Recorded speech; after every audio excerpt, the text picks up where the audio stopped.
I never, ever, ever get tired of that intro music because my brother Adversaricon has written such an amazing record, and I am live from Lincoln, Nebraska tonight because I just laid down some more brutal drums for this record on one of the most intricate pieces I think I've ever played in my career that forced me to think orchestrally in certain forms and fashions. But God damn it, it's time for another edition of Tracks of the Damned. And it's a special one tonight because we got one of our addicts and Morgrot Entertainment colleague, brother, family, all the way around, motherfucking defiler of the crown, Cody Gray, with us tonight. And this is the time to wake every addict up because I know you motherfuckers are not asleep out there. It's time to get over here and get ready to have some more fun because it's been a Monday from fucking hell in one way or another across. But the light at the end of the tunnel has most definitely come through for yours truly, Reaper. So I don't give a fuck how hot it is out there. You can fucking spank me later. I don't give a shit. Adversaricon in the house tonight as well.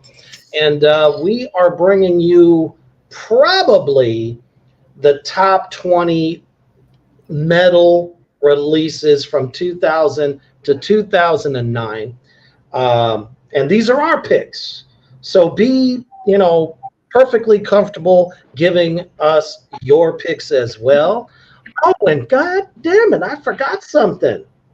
Adversaricon, what is today? Oh, yes, let's fucking see her.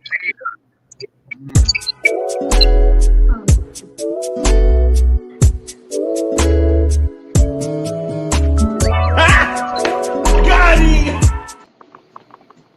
Yeah. Got to kick it off in true Tracks of the Damned on Monday. Oh, so it's gotten a little too hot for Adversaricon already. How you doing tonight, Cody?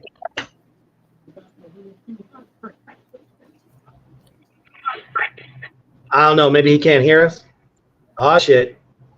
No! Yep, I'm having technical difficulties. Hang on, folks. I can hear him. We can hear him. Oh, we can hear him now. There we go. I can hear him. Okay. So, sorry. The last thing I said was, Cody, how you doing tonight, brother? I'm doing good. How about y'all? I had a shitty day, but it's all fun now. Man, and that's what tonight is all about because, man, those first 10 years of the 2000s was just so dynamic. Welcome, Kyler. Welcome, Mousepong. Rebecca in the house. Yabelka. What's going on? I don't want to miss anybody. Aaron, my brother, glad you can make it as well. So you all know what to do. Share this shit out anywhere and everywhere. But since we have a special guest tonight, I'm going to forego the usual commercial that we do. So we're just going to get right down to it. So my first pick for this decade is a band that is, hey, Classy Lonnie in the house too. What the fuck? First time ever. What the hell, man? Where you been hiding out? Glad to have you. I made sure to message him earlier and tell him we were doing this tonight. Oh, gotcha. Well, you know what? Clinky, clinky. Drinks up, devil's lettuce, fungus, whatever. Let's get down to it. So I had to start. I mean, this was tough all the way around. As any of these kinds of lists we put together, they really are tough. But no specific order. I'm not ranking. I'm just going through what I got. I wanted to start with Ahab, the Call of the Wretched Sea. Ever since Adversaricon had hipped me to them a year or so back, it's been a romance made in hell, and I just absolutely love this record. You know, when we think of Funeral Doom, there's just nobody that does it better. Just amazing vocals, amazing soundscapes, the slow rhythms that just make you feel. I think we talked about it once before, where it just feels like you're being pulled down into this watery grave. So that's my first. What a fucking stunning album. Guaranteed, if you're into extreme metal, especially extreme doom, 5 out of fucking 5 stars. This album is fucking perfect. And Reaper, I'm so glad that you brought that one up. It did not even cross my mind. Like, oh no, spanking for me, big, fat, really, very bad boy. I just heard huge smacks. Awful. That fucking album is amazing. Nah, So see, we need to get the Christian plastic pony that has the cross on it and smack you with it a few times. Yeah, hey, guys, I was almost saved today. Oh, And this fucker was this so is great. arrogant. He even told me, well, you better be careful. Oh, what should I be careful of? I said, tell me exactly what I should be careful of. And he said, well, you know, hell. I said, give me one example of hell that we actually know of that we can say absolutely. I said, all you're doing, you are high as a fucking kite on the farts of fucking unicorns.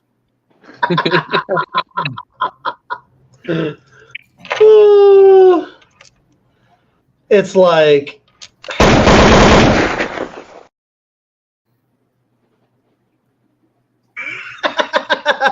waste your petty sentiment on somebody who gives a fuck, because we sure as hell don't. Next thing you know, he's going to break out a big paddle with a scarlet cross on it and wear your ass out, beast.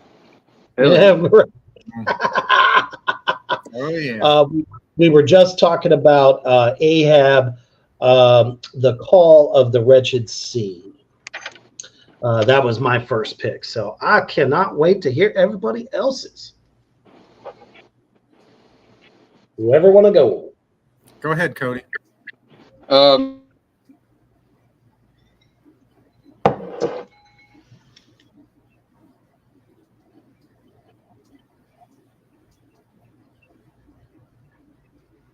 I think He may have froze. All right, go ahead there, Adversaricon.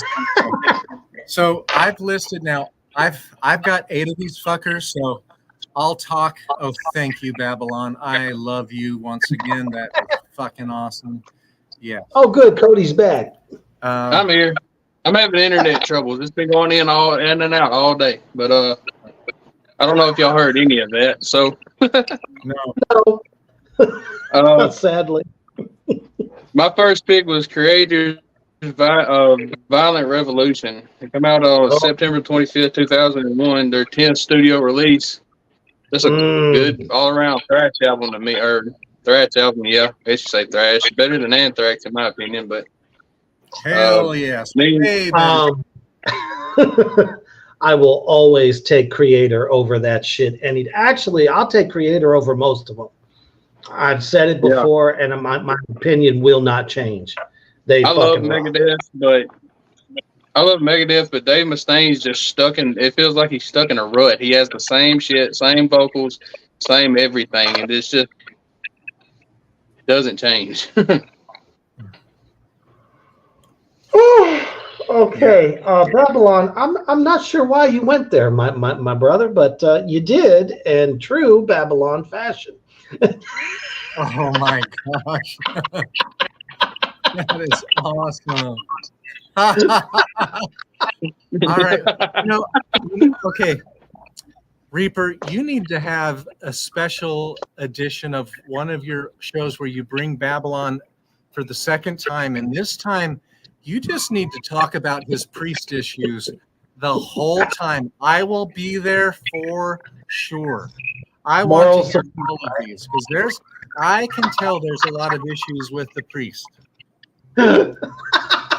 You're safe here, Babylon. You are safe here. At this point, we need to make a movie about it. You know, behind the priest. I mean, behind the Babylon. Well, just you guys wait till the goddamn program this Saturday, because he shared something with me about I'd say much earlier today of him in a store, and it was rather interesting. Great photo. Can't wait to show everyone. But Mousebong says, creator rules. Yes, they do. And I'm so glad to hear that my brother Aaron is feeling so much better after his illness this past weekend. God damn it. Kyler jumped on that train. He said, Pope got him. Cody, do you need to share your feelings, sir? No. Babylon said, I said that because Cody said his Wi-Fi was going in and out. I knew that's what you meant. Yeah. You know, it's just, I don't know. It was so damn funny. Babylon's former relationship with this priest keeps coming up every show he's on. And there's got to be a lot of juice behind him, too. Come on, Babylon. Dude, we'll have to call the special edition Reaper's bedtime stories. It'll be great. What about Reaper's therapy sessions? And you open up, like it opens up, you're sitting there with the little notepad and glasses, and there's a pull-out couch here he can lay back on and just tell you the story. Know, got my little glasses on the end of my nose. always gonna leave you feeling moist afterwards. I think that priest left him more moist than anybody. I don't think you could top that. Babylon says Jesus juice. Yeah, apparently. Tyler says we need TED Talk. Sweet. Alrighty, god damn. By the way, stellar fucking weekend, everybody. Love you all so much. That was just an absolute blast this past Saturday on the goddamn program. All right, Adversaricon, what do we got, man? All right. Well, I have 8, but I'll have 3 or honorable mentions because I thought I was only supposed. Oh, I can't go on when Babylon writes something like that. I'm so sorry. I couldn't resist because what the fuck? I could see it in my head, and it was horrifying.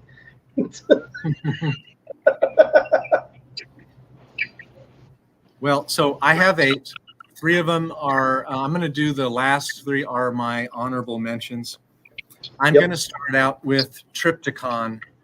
It came out on July 13th of 2010. It is called Epistera Daimones. This is what, after losing so many of the members for Celtic Frost, and after a stellar Death Doom pretty much album of Monotheist, I think that came out in like 2004, Tom G. Warrior decided to go on his own and form Triptychon. And this is fucking doom, but fucking weird and a bit dissonant as well. I love it, and he's added a lot of female vocals into this as well. It's beautiful and eerie, dark, creepy, and satanic. It's really flipping amazing. Fucking love this album. But it is Triptychon, and it is called Epistera Daimonis.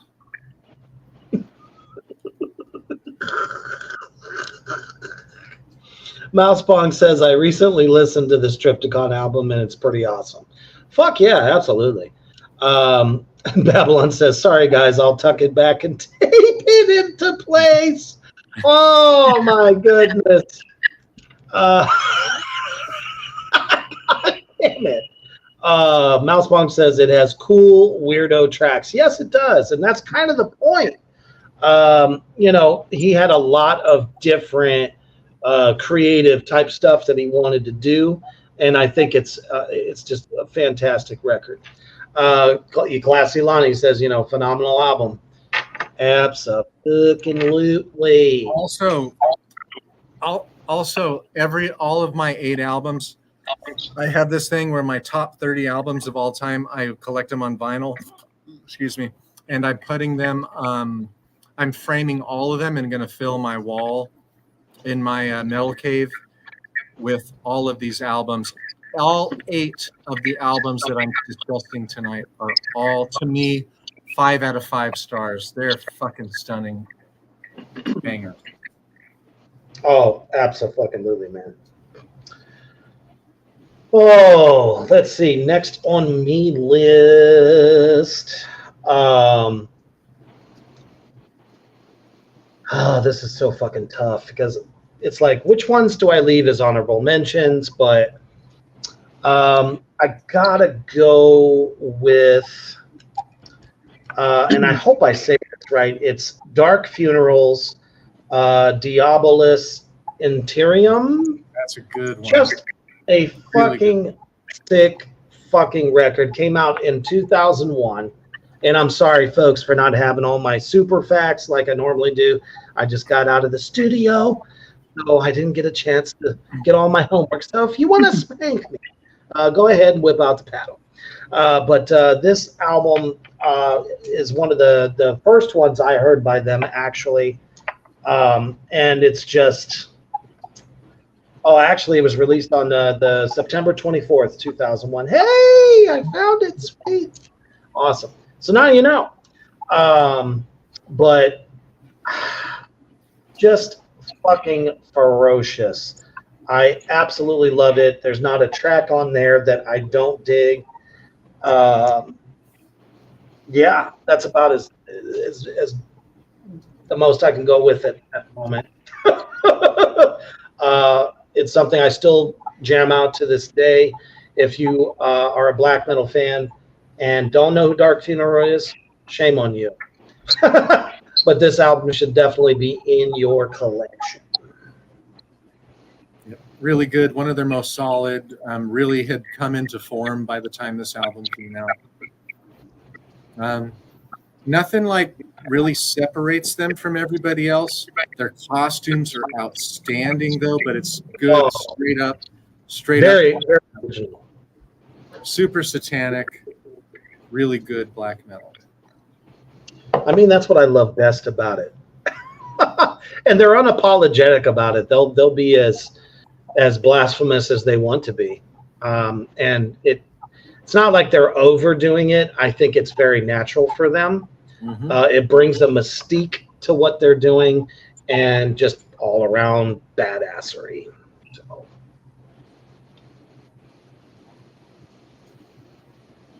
All right, Cody, what you got for us? All right, my second album's a Greek band. It's their 7th studio release. They're kind of dark, melodic, have a heavy orchestra presence in it, and it's Septic Flesh, Communion. Mm-hmm. And it's a kind of album based on mythology with heavy Egyptian and Sumerian in it. And it's really melodic, really heavy and dark at times. They have a song mentioning H.P. Lovecraft and everything to the God Anubis and everything like that. So it's a really heavy, dark, melodic album. Absolutely. I don't mind them. I can say that. I don't mind them. There's good and bad orchestration. Yeah, for sure. If it's a little too heavy or it's too from the forefront, that's when I kind of, that was my whole problem with Dimmu Borgir. The more the orchestral parts really started to really overtake everything that they were doing as a band, I felt like a lot of shit suffered. But not a bad record. Definitely. Man, as a matter of fact, there, Classy Lonnie, he goes, is that the one with the demon pinching his nipples on the cover? Yes, that is correct. He was talking about Dark Funeral. But there's just so many goddamn comments. Mouse Punk's given her first pick. Oh, yeah, she sure did. And it was one of mine. But it's a damn fine one, I will say that. If I can get it to come up. She says her first pick is Opeth Blackwater Park. Yup. I can now not say that on my list, so thank you for helping me with that. She says beautifully epic, proggy, doomy goodness. Not a bad track on the whole record. Oh, it's absolutely phenomenal. Kyler's got one too, as a matter of fact. His first pick is Korn, See You on the Other Side, and Untouchable. Those two albums got me through high school. Sure, absolutely. Damn fine records. Aaron says music is very powerful to help us with our feelings. I mean, it truly does. And I was having this conversation yesterday with our co-host on the goddamn program about the soundtrack of our lives. And literally, there are songs, albums that through the years really do kind of, tell our tale, as it were. So I totally believe that. All right. Go ahead there, Abasar Khan. All right. My next one is going to be Cattle Decapitation, The Harvest Floor. This album came out on January 20th, 2009. And I saw them about 2 weeks after that album came out. The first time I got to hang out with Dave McGraw, Josh Elmore, who I'm pretty good friends with now, and Travis Ryan, who I'm pretty decent friends with, and got to have some nice smokes with Travis Ryan. He's a big pothead. Like I have a Cattle Decapitation grinder from the last show. This album is my favorite album out of all of the Cattle Decapitation catalog. This is when their proggy, dissonant, weird shit, to me, perfectly melded.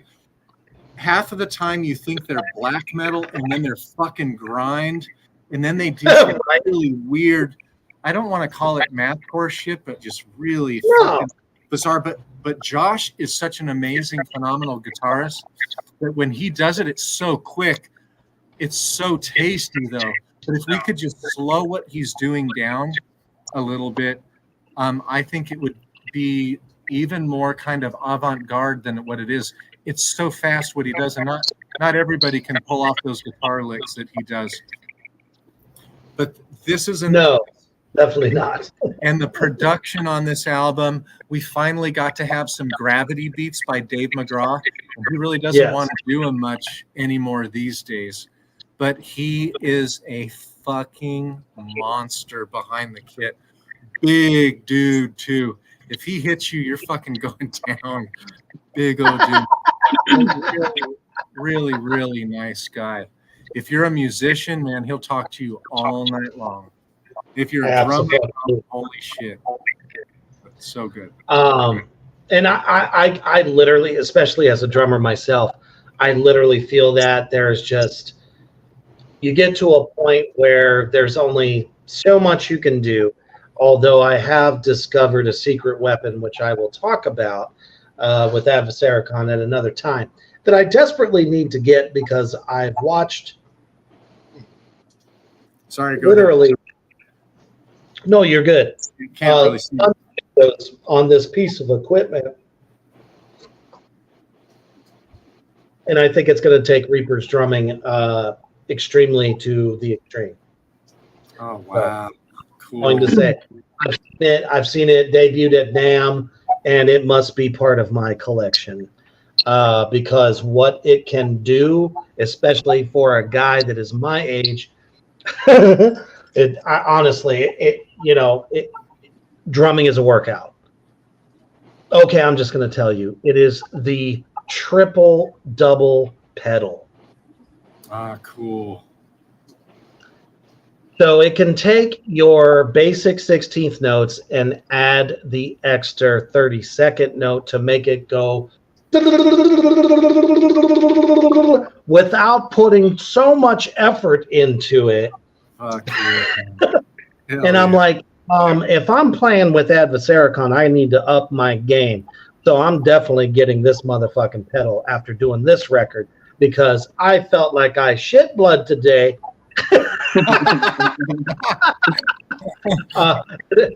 Grandpa needs a little bit of helpers, so I just don't even care though. You're doing a 13-minute song live. You're gonna need something. Well, where I went into my head, I went back to the originators of doing a song that fucking long and have it be so precise is Merciful Fate. The Fall of Satan is a 12-minute Satan's Fall. That's what it is. It is a very long, like 12, about 12 and a half song. And I listened to it right before I went and did my session today. And that's how I pre-gamed. Because I'm like, you know what? Kim Rust was a fucking monster. Very underrated drummer. But anyway, that's a whole nother story. I know I got off topic there. But the album that I definitely have spoken about many times when we've talked about this band, because I feel like it is probably one of the most experimental albums that they have ever done, because they had a different guitarist who introduced a little bit more of a doomy aspect to what they do. And yeah, you're going to be like, when I say the name of this band, it's Cannibal Corpse. And they put out a record that is not like any other record in their catalog. And that is The Wretched Spawn in 2004. There are slow grooves.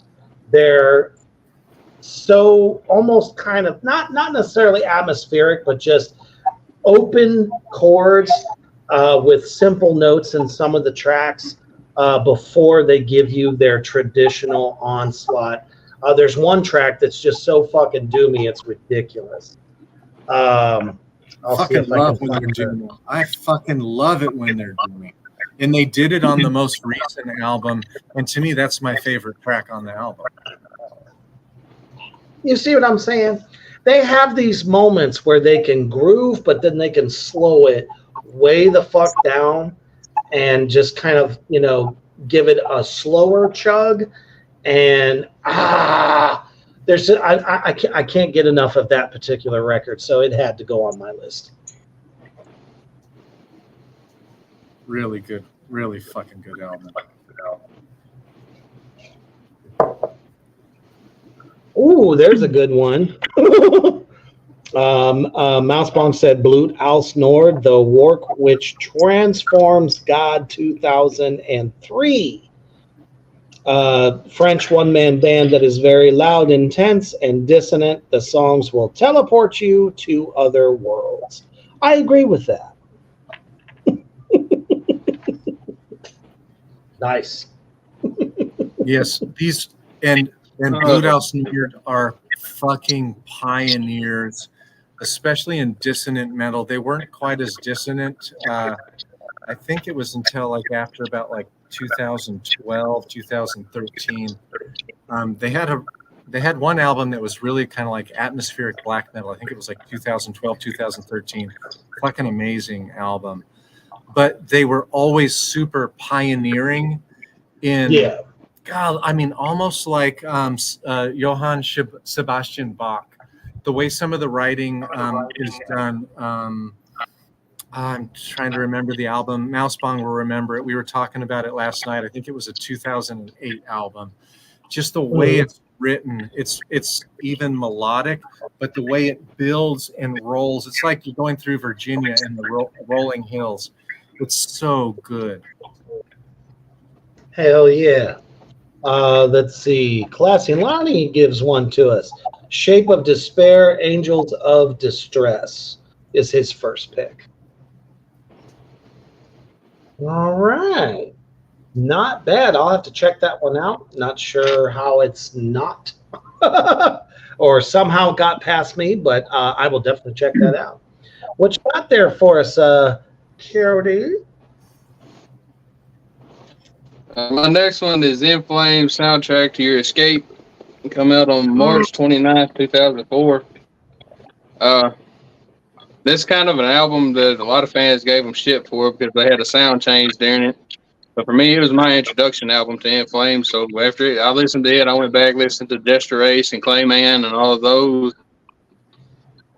And a few years after this one, in I think 2006, Come Clarity come out. I've been a fan of them ever since. It's just real melodic and heavy and all around good Swedish death metal album. Can't go wrong with that shit. Sweden, like I said, I mean, they have a phenomenal music scene in general, but In Flames is, I do like a lot of their stuff. So that's a very, very excellent pick. And everybody's saying that the new album has really kind of gone back to their roots. It came out in January. I've gone through one time, and it's a really, really well done. To me, a very welcome album. Meet Your Maker on that album was fucking killer. It sounded so much like old Anders vocals on it. It was amazing. Hell yeah. Kwong says, nice, Cody. I haven't thought about that record in a long time. Well, maybe it's time to go back and give it another spin. That's what the show is all about. For sure. Lonnie says, thank you for not picking Reroute to Remain. Yeah.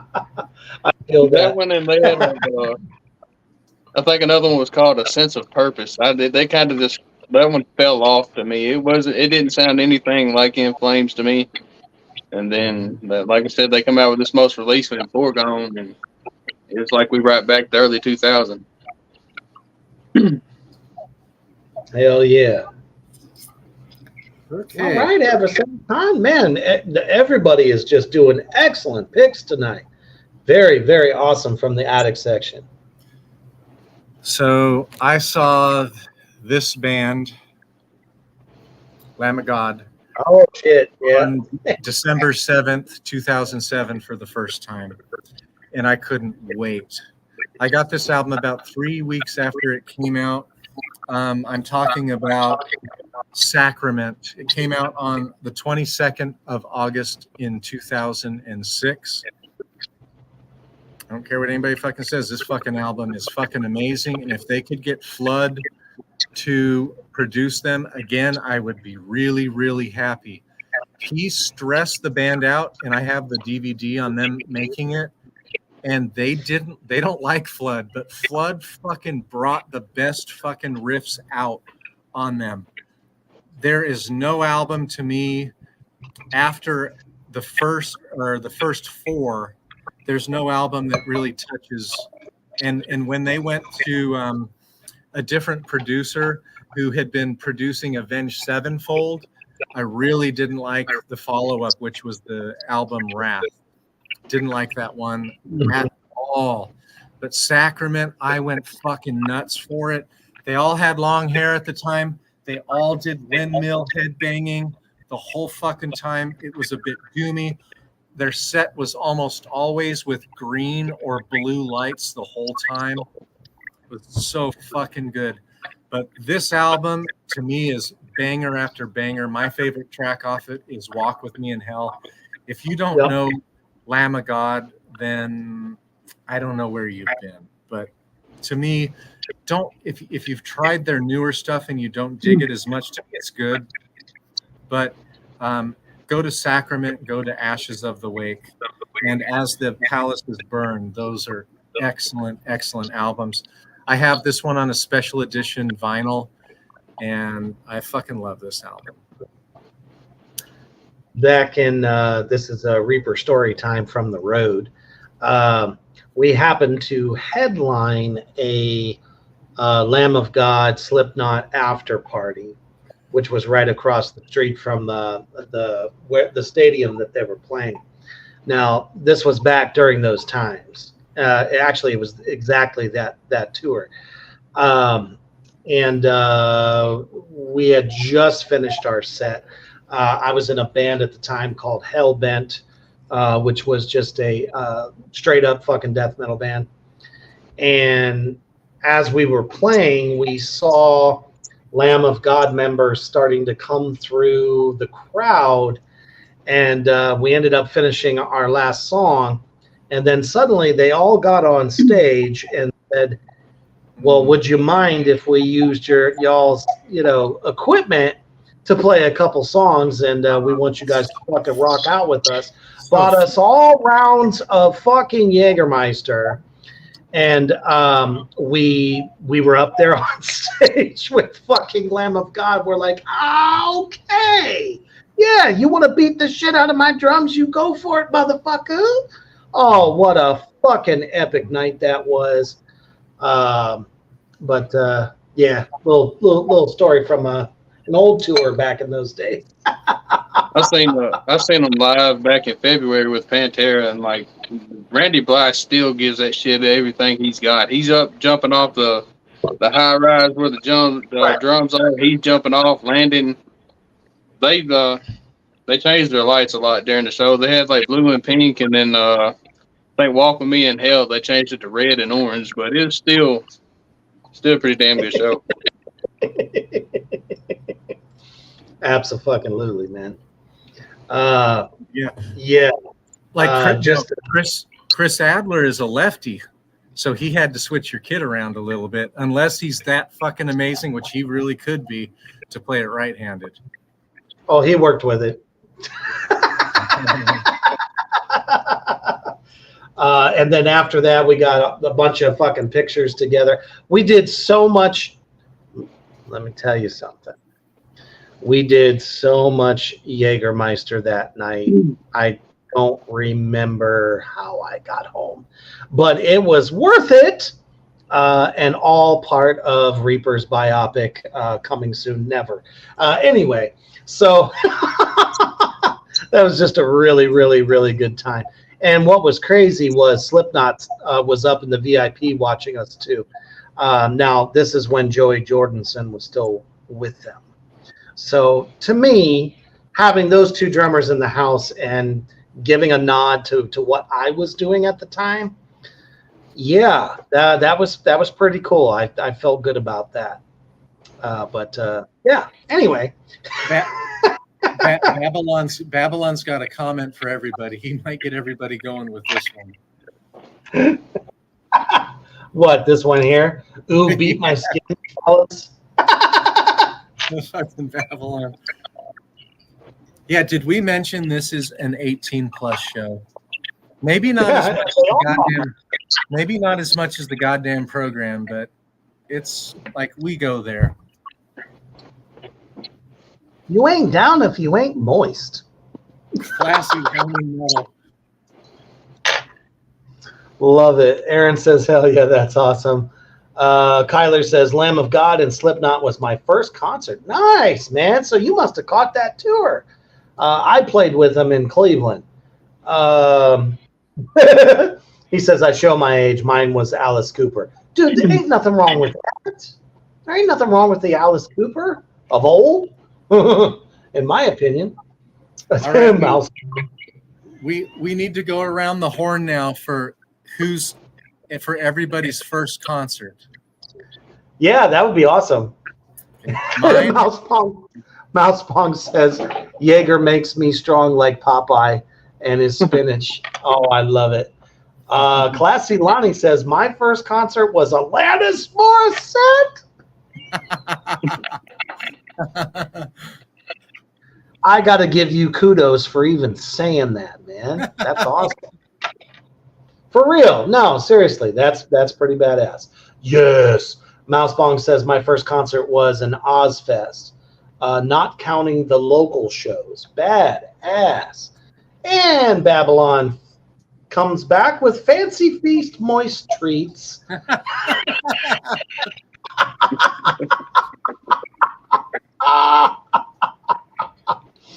Mousebong says Jagged Little Pill was my shit back then. You know, I could totally see everybody getting down to that record because at the time it was pretty different. You know, a little bit more alternative, if you will.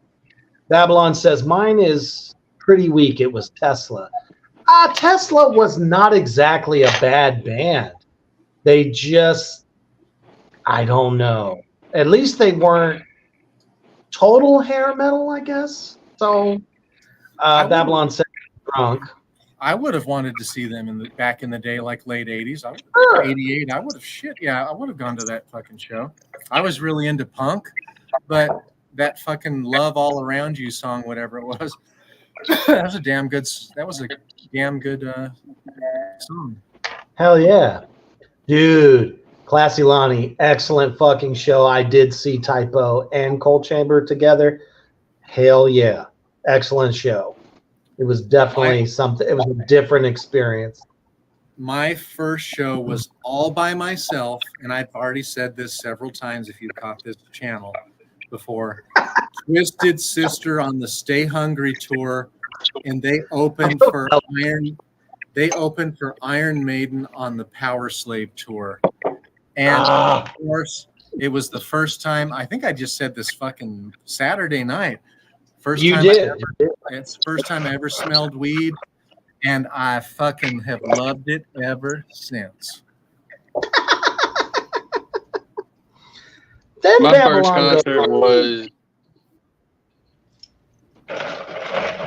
first concert was a band from Memphis called Post New Year. Another one was called Rolling Godsmack. Gonna have to say it again. Try it again.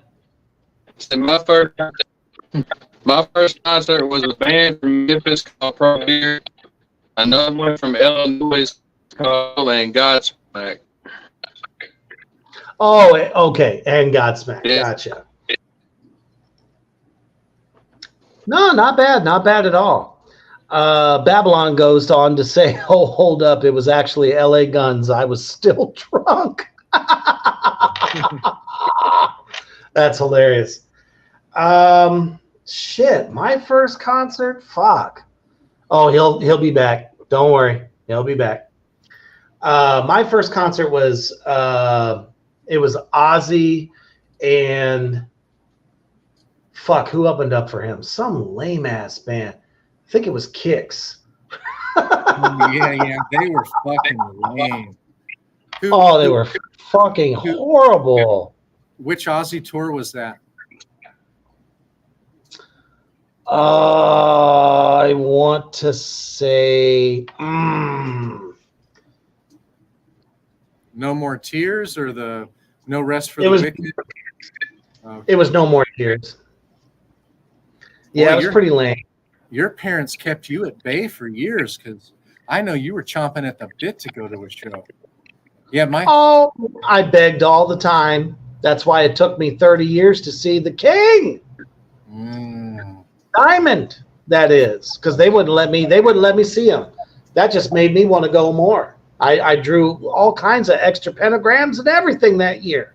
I'll never forget. Oh, shit. Aaron says, I saw an ex of mine get kicked in the face at a Mudvayne show. Awesome. Nothing wrong with that. All right, let's get back into it here. So my next pick is probably a little bit controversial to some folks just because I don't think people really realized the direction that Vinny and Dime was going, especially on this record. In my opinion, it remains one of the heaviest records. And they were about to turn a new chapter before, things unfortunately with Pantera kind of blew up. But Reinventing the Steel was released on March 21st, 2000. Did it have the same commercial success as some of the ones preceding it? Not necessarily, because there was just so many bands. And that year alone, 2000, was like a pivotal point in metal history.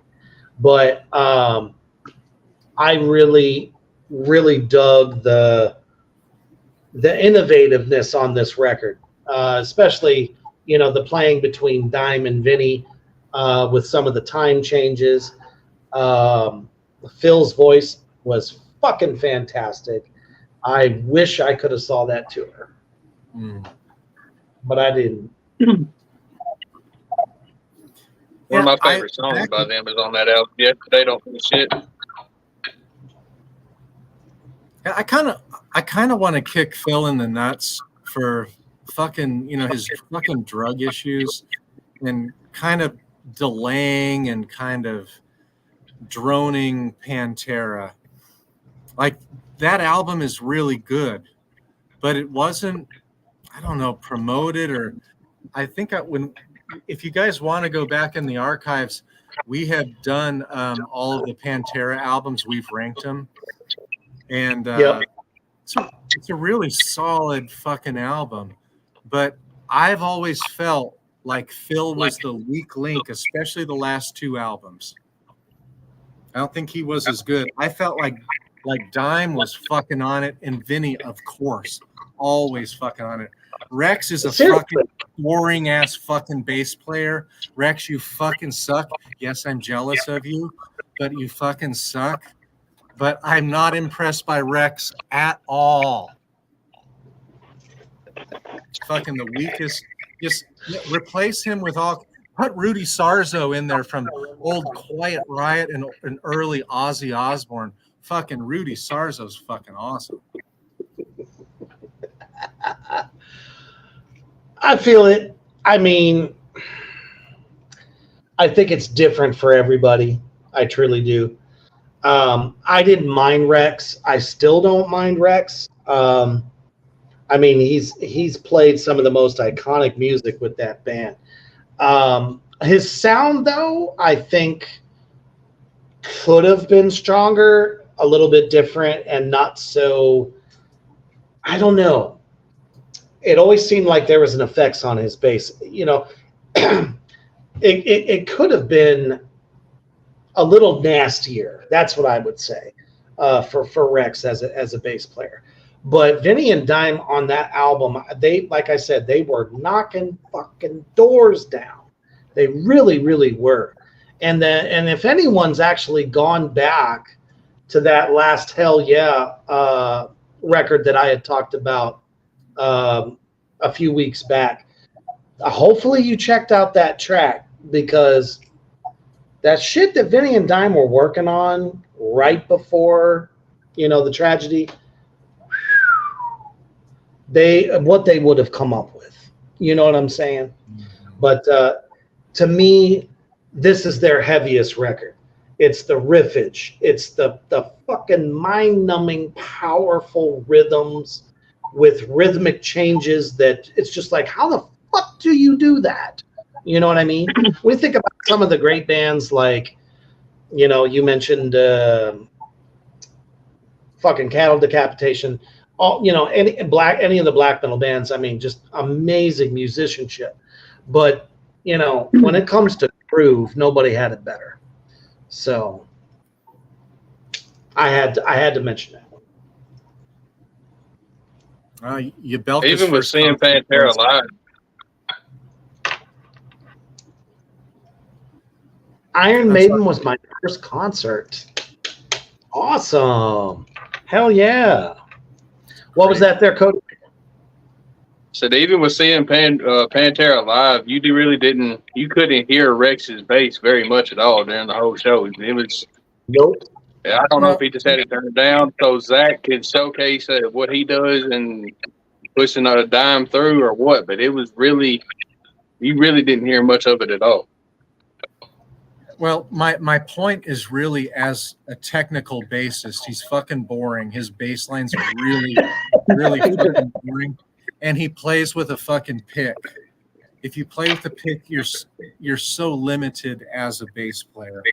And he's like, there's nothing impressive about what he does. There's nothing impressive that stands out on not even one of their albums. Like an interview with him, I just don't give a fuck. Like Phil, Dimebag, and it is hard, but he didn't even fucking muster up. There are no. It's like he never listened to Geezer Butler. He never listened even to Lemmy Kilmister, who plays with a pick. Lemmy's fucking bass lines in the presence of his fucking bass is fucking heavy. It's fucking nasty. Rex is just. When I saw Pantera at Ozfest, I can honestly say that there was no Rex. You saw him. He was running around. His hair was whipping.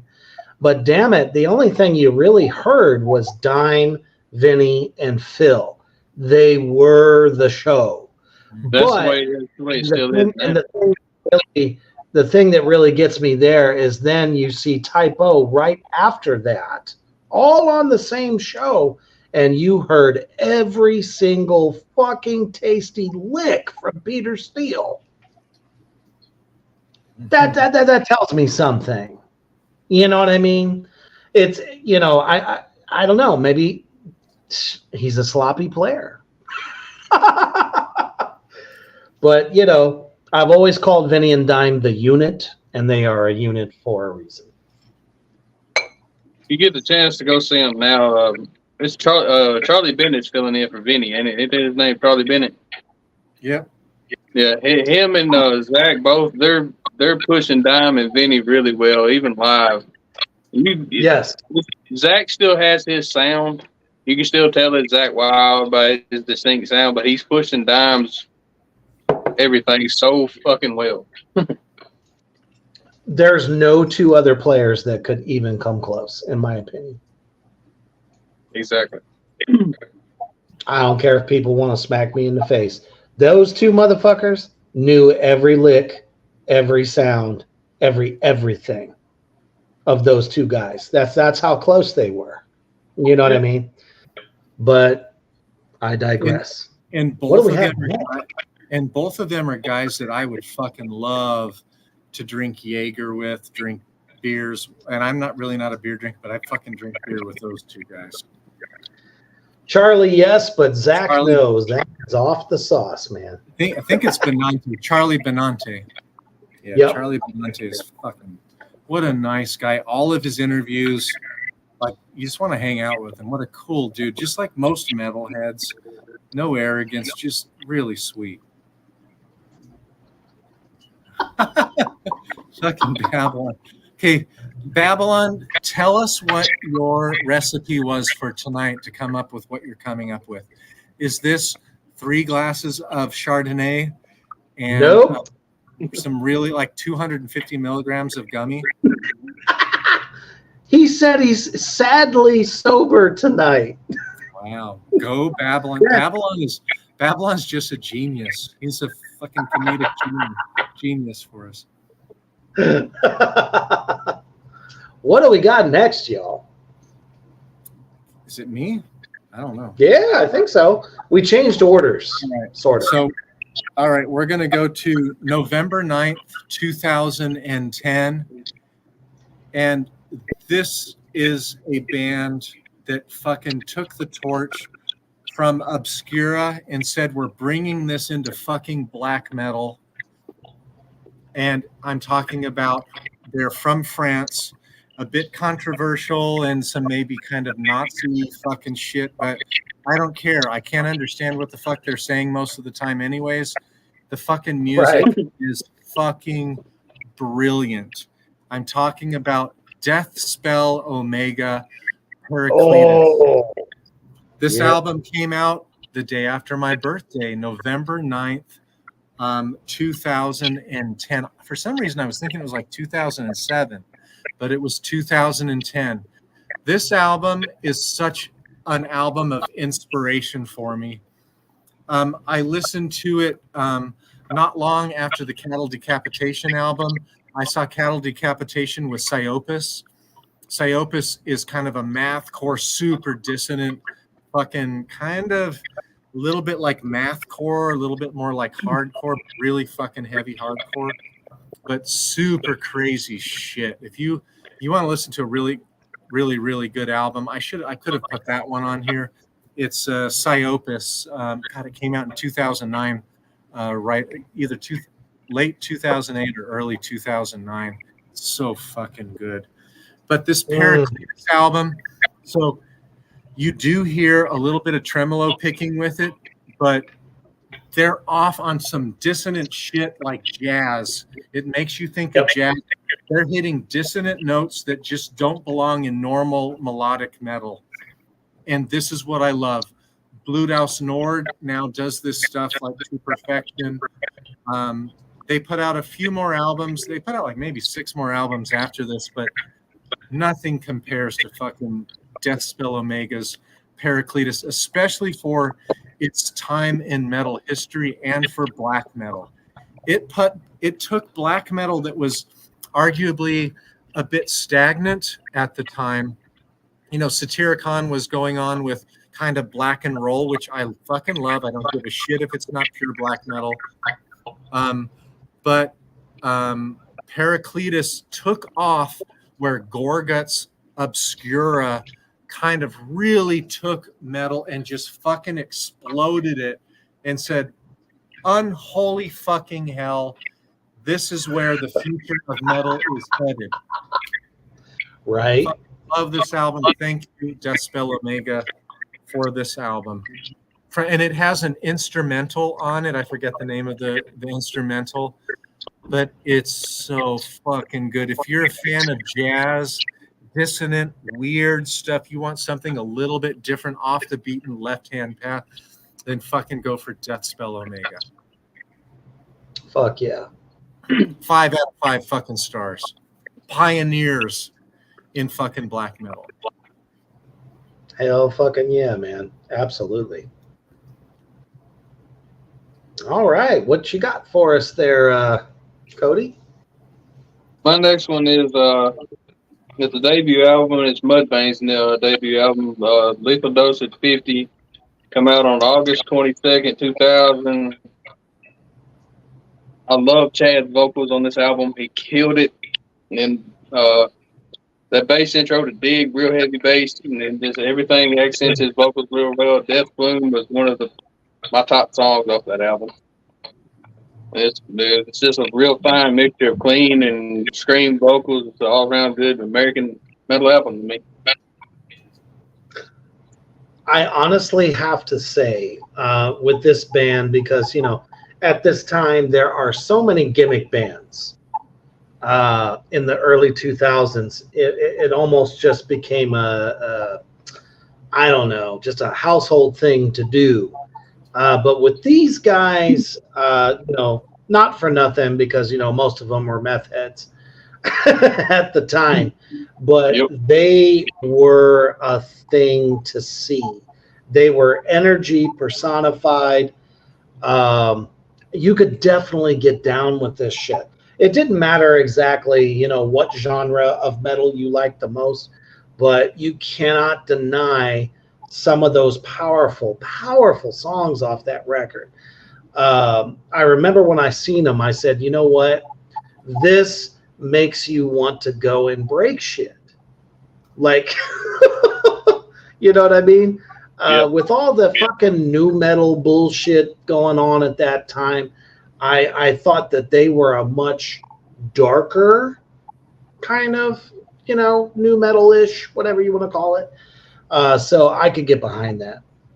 Absolutely. That's a great I don't really see. They have a few little elements of new metal in there to me, but to me that this album wasn't new metal to me. It was just it was more heavy, more progressive, and darker than definitely dark.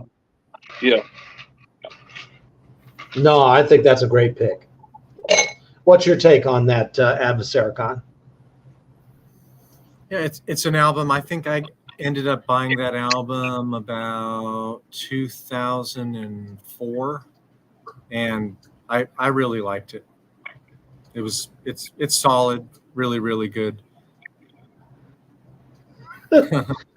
I have to agree with Mousebong on this. I remember seeing the Dig music video on the TV every second of the day.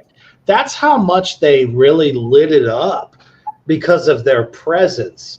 You know, the funny thing was it was almost like a contest. If you guys remember back to, you know, the days of Headbangers Ball and stuff. It's like Coal Chamber, Mudvayne, Coal Chamber, Mudvayne, Coal Chamber, Mudvayne, Korn. And then they would just like over and over and over, just like fucking cram it down your throat on that channel. But it was cool though. You know, it wasn't fucking Pearl Ham. When I was a teenager at that point, MTV had really stopped playing music videos, and I found a channel called Fuse, and it had a show called Uranium on there. Yep. And they played every fucking thing on there. And that's where I first seen the actual music video of Slipknot. They played Vermilion, and then they was playing everybody else at the time, Mudvayne, everybody like that. So I didn't get the MTV with the music videos. Yeah, you know, they truly were the underground at that time. It's not that they were like at the top of the crop or any bullshit like that. It's just they were like this new aggressive form of, I don't know if you would call it mainstream metal or not, but it was something that the kids could really get behind. And I mean, I seen all of them live in those days, and I thought they were really, really good. But you know, it's one of those things. Too many hard drugs, and it fucks your career for a minute.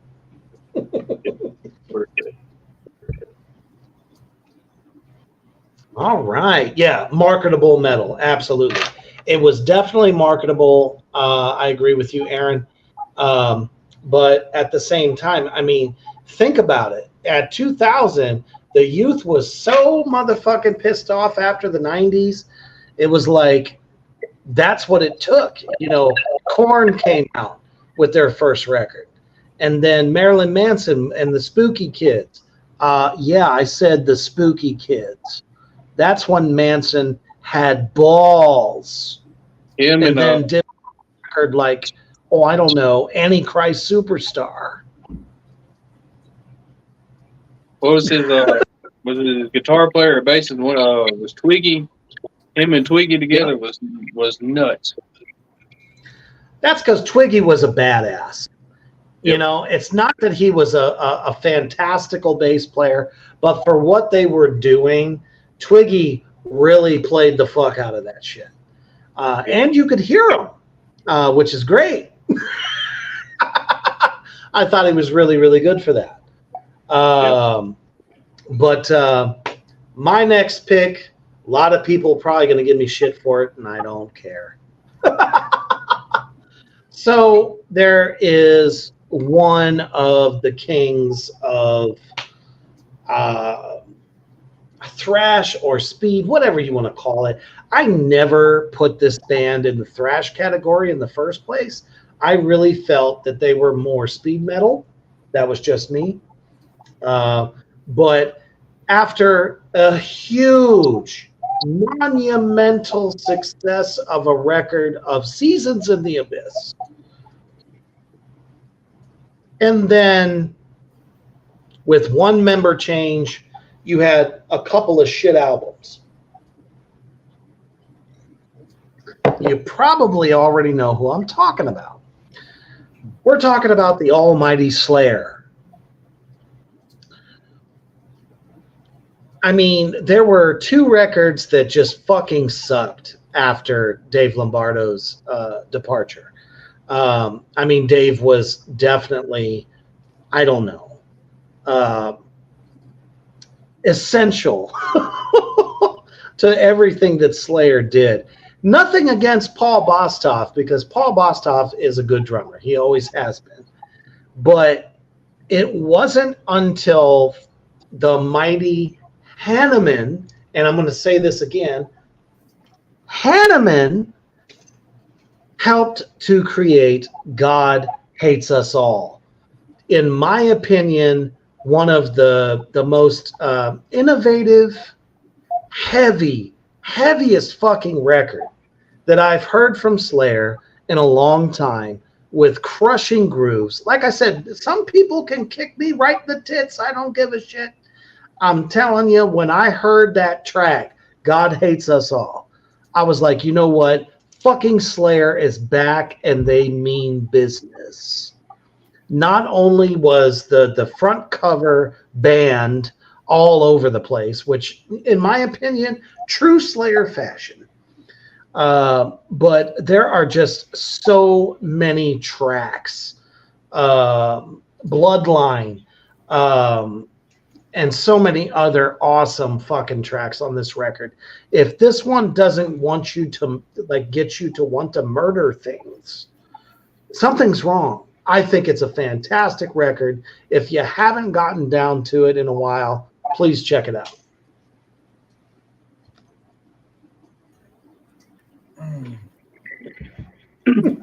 All right. If you were going to rate that one out of 5 stars, how would you rate that one? And, well, you know, that's where it really kind of comes down to it.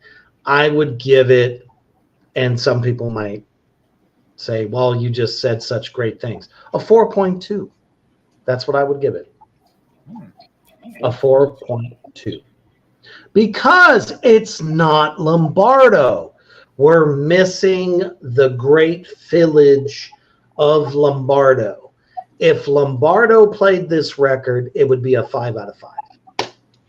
I love the lyrical content. Tom Araya's voice hadn't sounded better. Actually, it did sound better than everything pretty much before then. It was great. He didn't have any cracks in the voice. He was powerful. He sounded mad. And, I mean, he delivered. He really did on this record. I'll give him that. All right. Mousebong says, fun fact, I was listening to God Hates Us All when 9/11 happened, and they turned on all the TVs in class. Yes! That's fantastic. A soundtrack of our lives. See? I'll go with that. And Mousebong wants to kick in the tits too. She doesn't want the kick in the tits. She wants to kick you in the tits. She says, "Nah, we won't kick you in the tits," is what she said. Fun fact, I like that shit. Don't go. Psh. All right, there we go. What do we got next for him, Adversaricon? Oh, this is my #1 favorite metal album of all time, and it's not extreme metal at all. I've already talked about this several times. I have the really beautiful special edition on vinyl. Fucking love this album. When I played it for at least a year as I was preparing for my first big art show. I was a painter before my daughter was born, when I had the freedom to do that type of shit. And I worked a whole year so hard in my studio, and my two albums that I wore the fuck out of those CDs was Bjork's Vespertine and Tool's Lateralis. So Tool's Lateralis album came out May 15th of 2001. This is, to me, such art, such beauty, tribal drumming, bass lines that fucking matter. And God, I forgot his name, but what's his bucket? Plays bass with a pick, but he plays fucking bass lines that stand out and fucking mean something all of the time. Really good bass lines. Everything about this album, for me, this is my favorite metal album of all time. Tool's Lateralis. Yeah, it's soft, it's beautiful, it's proggy, but it's a fucking amazing album to me. Great videos. You can go back to any of the videos that came out, Schism, with this album, and they're so fucking good. I can get behind that by saying that is when Tool had heart.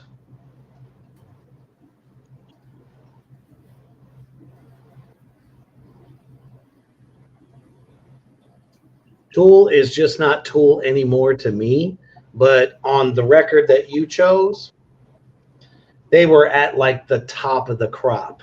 I mean, that was just such a huge fucking record. One of their best. Like Anima came out like 3 years before. That's a fucking amazing album as well. But Lateralis just took it to a new level. I thought 10,000 Days, although very good, especially like I love the song Vicariously. I think that's an outstanding song. But I really love the newer one. It's a softer version of Tool, but to me, it's a really matured version. I never made a bad album to me.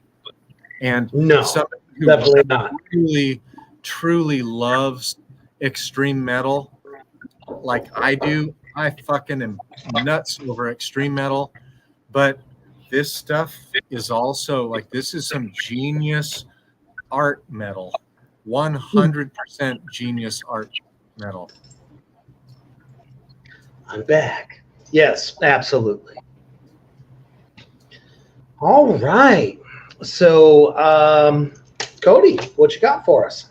Well, this is the last one I actually wrote notes down for. So it's Soilwork Stabbing the Drama. It come out on February the 28th of 2008. It was their 6th studio release. It's just really heavy Swedish metal to me.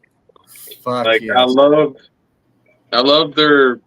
I said this on another album, but I love when a band can go from having growls to clean vocals and dance back and forth, and it mend well. And this album does that to me. The best song on the album to me is called "The Crestfallen." That's my favorite song off the whole album. But the title track's still pretty good too. But it's just a really good Swedish metal album. I 100% agree. This was my introduction to It was mine as well. And I saw them on this tour. They opened up for Fear Factory and Strapping Young Lad.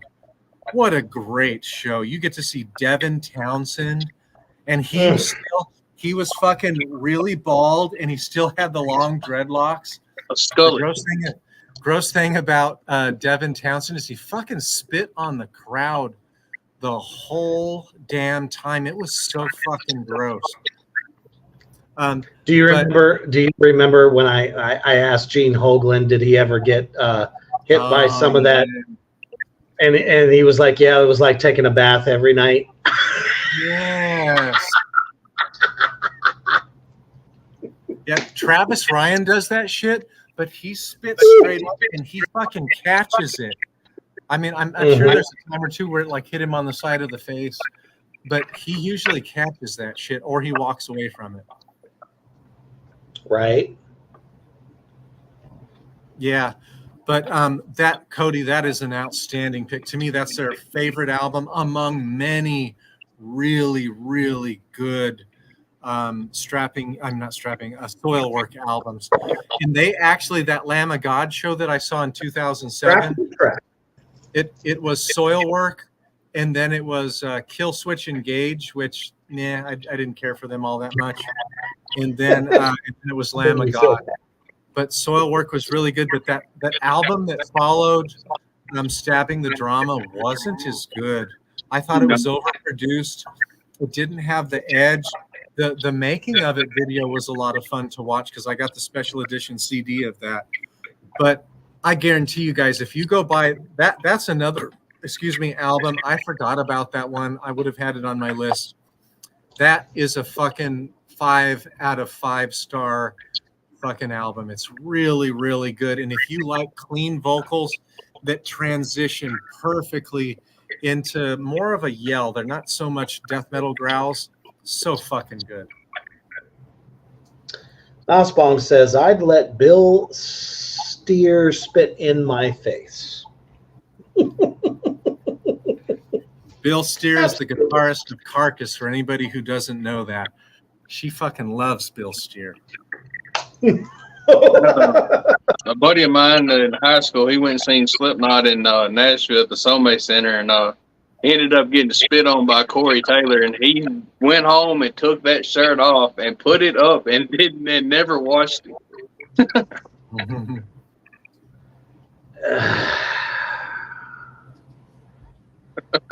I don't know. I don't think that's one of those guys that deserves that much credit. But that's just me. The Corey Taylor, you guys gotta understand. Those first couple of records are fucking magic. There's phases of Corey Taylor, like there's good, the shit, then the really shitty. The first albums are the good, then everything after Subliminal Verse is just.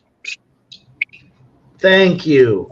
It's so good to hear somebody younger than me to say that, because it for every fucking person that says they're a Slipknot fan, they're like, oh, they're so great. But I'm like, really? Do you know the first 2 records? What? It's like, exactly. You don't know where they started, how they started, and how amazeballs they were. That tour for Iowa that they did in London, and they put out a DVD of it. That was Corey Taylor at his fucking best. Absolutely. It was a Disaster Piece is the name of it. I think that was the name of the whole DVD, but I know that's the name of the song too. Yep. Right. Now Corey, didn't Corey just write a few months ago that he loved Corey Taylor on the song Adderall from the last album? I'm just kidding, Corey. Cody, I'm just kidding. That fucking song, like, what the fuck? What the fuck was Slipknot thinking? That whole fucking album, like, fuck that. I don't. The only album they put out recently that had anything was one song, and that was "The Devil and I." Yeah, that one was all right. To me, he's mixed Stone Sour with Slipknot, and it's just. Oh, no, yeah. As soon as that started happening, that's when I was like, I'm done. I'm good. We're Metallica-ing our way to being something special. And, you know, it's so evident.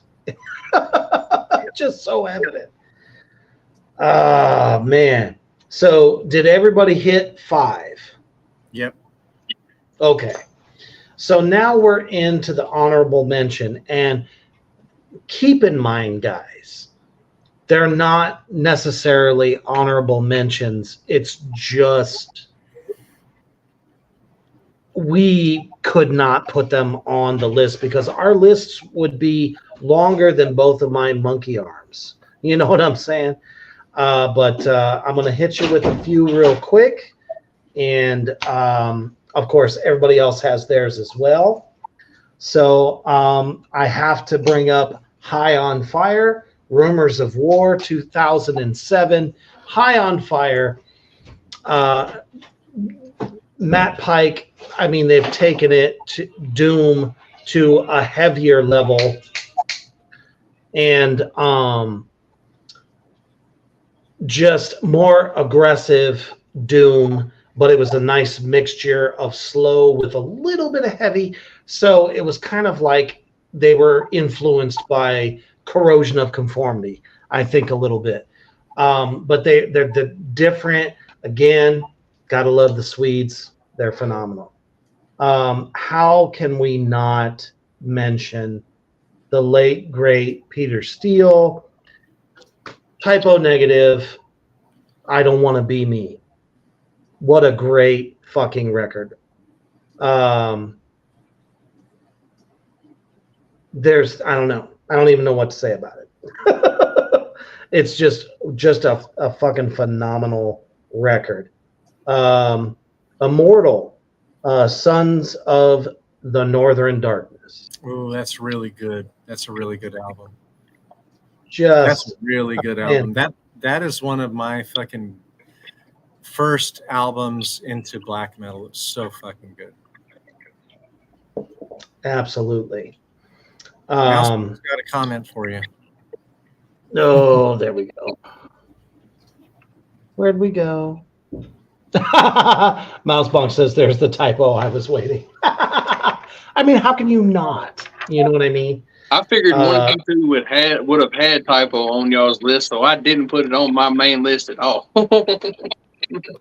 Well, nobody said it, so I was just like, okay, I'm going to go for it. Mastodon, Crack the Sky. Really good. Do I need to say anything else? Probably one of their best records, in my opinion. And my last one, and this one's, again, this is just very, very, very hard to do.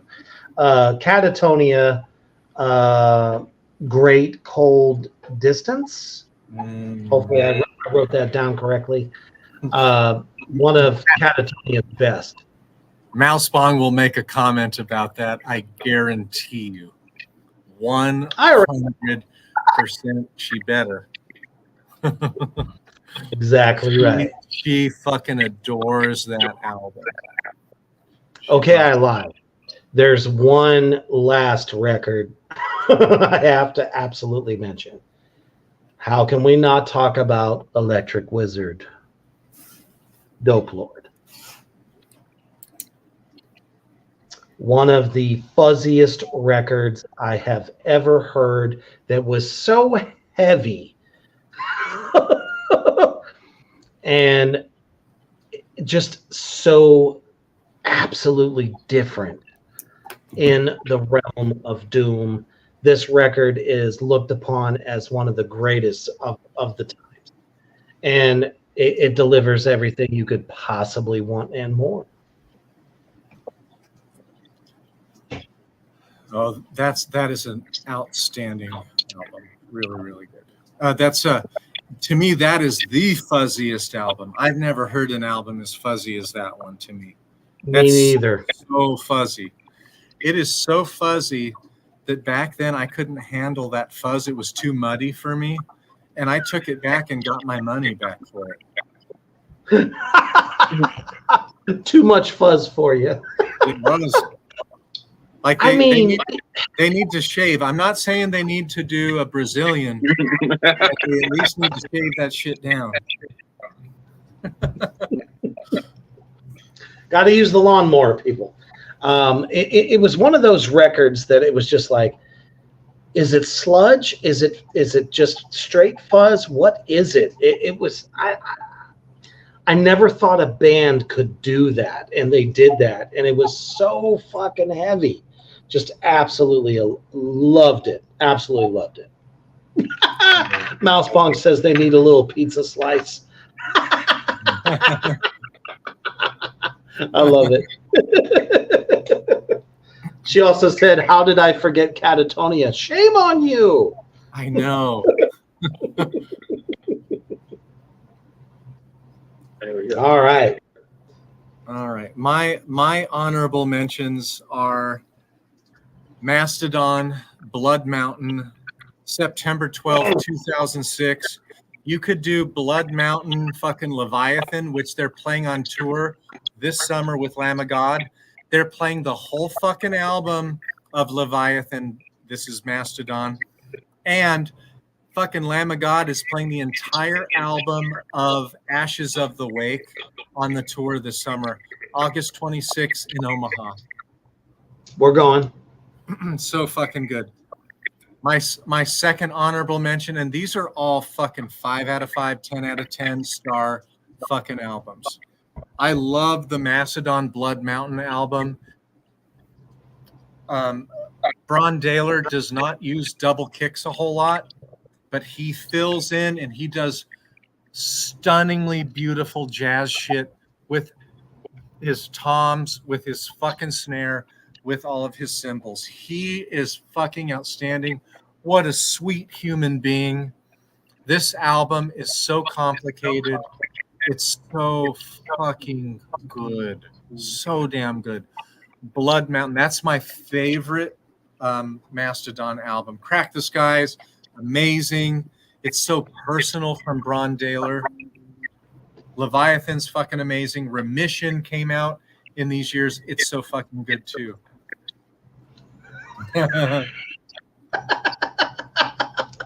What?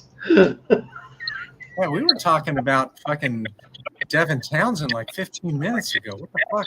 I know. What the hell happened, man? He had a solid delay. It must be.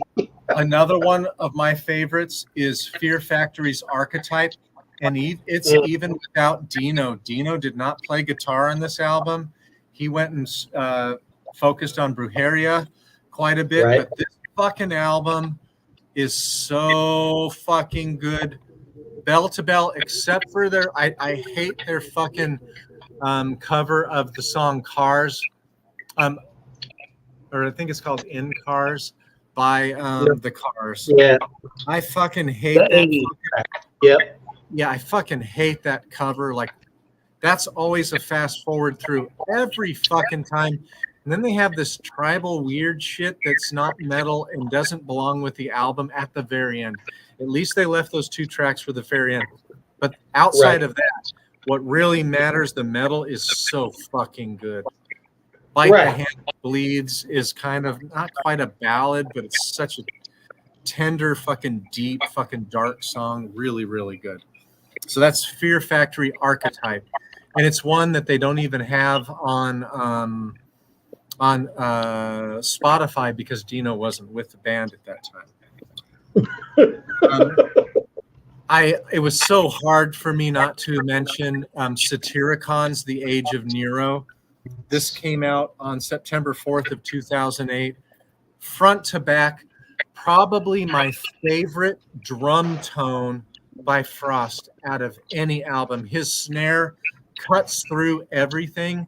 His kicks are 100% organic and they stand out. Fucking love this album. 5 out of 5 stars for me.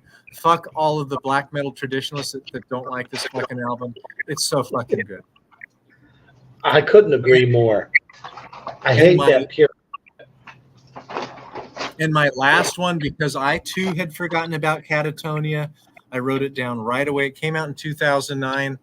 My favorite album from Catatonia is Night is the New Day. Oh, that's a good one too.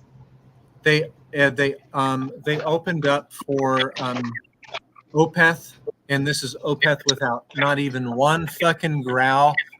Fuck you, Michael Ackerfeld, for that. That's some fucking bullshit.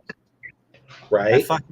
I still love the show. I was, really taken by them, but they didn't play any of the old albums with the death metal vocals or any of the songs from this. But Catatonia's Night is the New Day. They fucking blew Opeth out of the water. 5 out of 5 stars, front to back. Excellent songs throughout. It's fucking amazing. Thank you so much. All right, the Filthy Lobster has joined us. He's like, I made the tail end. You got any honorable mentions for us, Cody? And my first one is from 2003. It's Typo Negative's "Life Is Killing Me." Yup. Real altogether typical badassery of Peter Steele. My next one is from 2004. It's Exodus. Is Tempo of the Damned. Has the song, I believe, The Blacklist on it. Is really good, thrashy Exodus. Then I have Cradle of Filth, Midian from the 2000. This one, I'm kind of shocked neither one of y'all said anything, but it's from 2009, and it's Heaven and Hell's The Devil You Know. That's a good one. I couldn't say everything. You know what I mean? I got to leave something for everybody. Yep.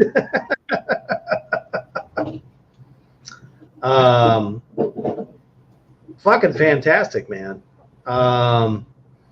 Shoot, there was even a Nile record that came out in that decade. So many. It's like, how do you not leave them off? But I mean, there were so many good ones. Oh no. Babylon said they co-wrote Adderall with Sleep Token. That's For the first time in history, I'm not the one to mention Sleep Token to piss Beast off. Oh, that's so fucking good. Babylon. What a clever dude, man. We really have got to do this Addicts of Reaper's Underground annual meeting. It would be so fun. Just think of all the alcohol we would consume. I will bring fucking shrooms for a couple people, but not everybody. Man, fucking shrooms, fucking like crazy. What a good fucking time. And we'll have a Human the Hoof Beast free show for everybody too. Right, exactly right. Oh man, it has been an absolute blast, as always, on this very auspicious Monday evening, where I'm sure everyone has had some type of day. I mean, you know, Avasarikon had somebody try to tell him that, you know, he doesn't want to end up in hell. Cody there has had a rough one as well. He ended up in the wrong place at the wrong time. You know, it's been a day, and it's been an absolute blast talking about some of these staple records that maybe some of us have forgotten about. Because, I mean, shoot, it's what, 25 years later?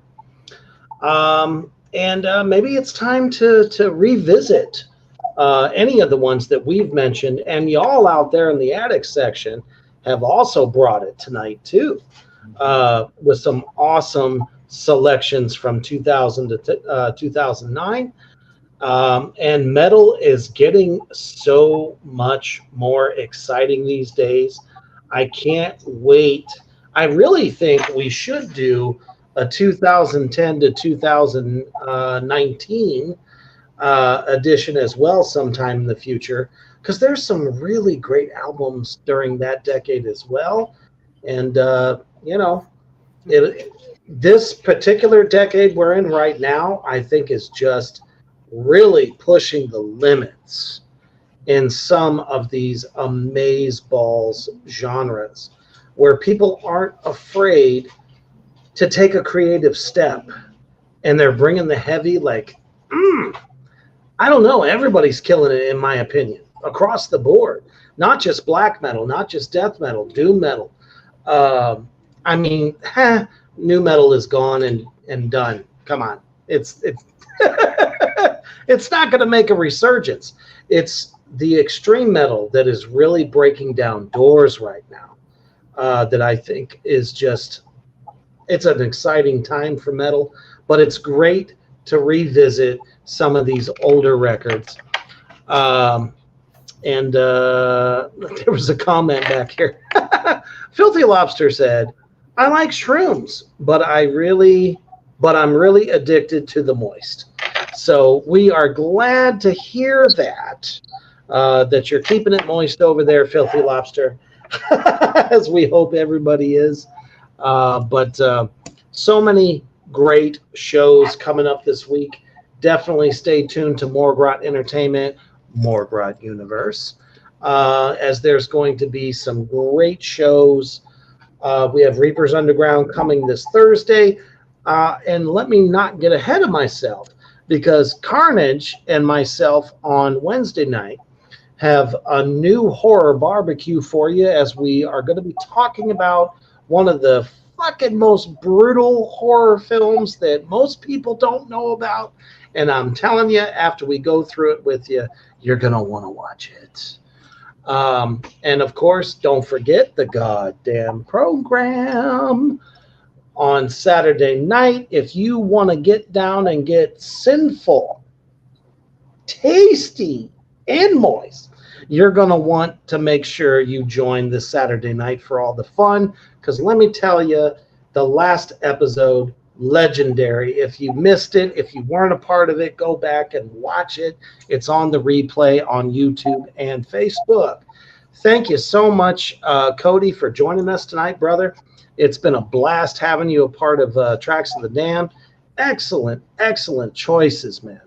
Always a pleasure.